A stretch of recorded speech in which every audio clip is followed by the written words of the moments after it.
We all want to automate, but have you ever asked the question, why? Why do you want to automate? What's the gain? What's the benefit?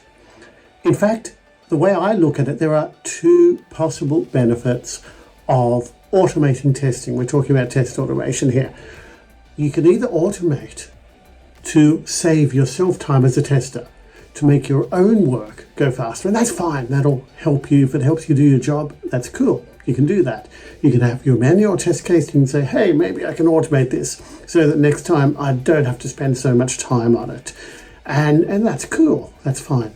We've been doing that for a couple of decades. That's not a new thing. But there's another way of looking at automation.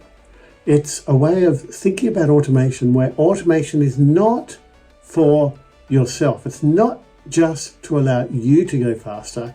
It's to allow your whole team to go faster.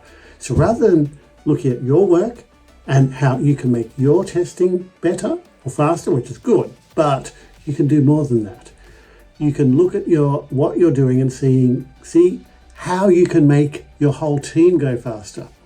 And one really good way of doing that is not to automate your test cases, not to think in terms of automating your test cases, but to bring it all forward and say, right, here's an example of this requirement that if that works, we're good to go. If that works, then we're pretty happy that the feature works. And but there's also this case over here, this counter example, this edge case that we want to make sure that doesn't work, because if that goes through, then our system breaks. So we have this positive example, it should do this, but it should not do that. So maybe we have a few examples that show what it should do or what it shouldn't do. And those examples, they become our acceptance criteria. And if you can automate those acceptance criteria, you can both speed up your development, you can streamline the process where your business will look at your feature and say, yep, that is what I want it to do. This is what we agreed on. This is what we're happy with.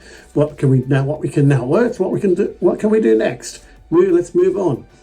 So you're sidestepping a whole lot of testing, a whole lot of manual testing that you have to do by automating this core business requirement validation. And then you just do exploratory stuff.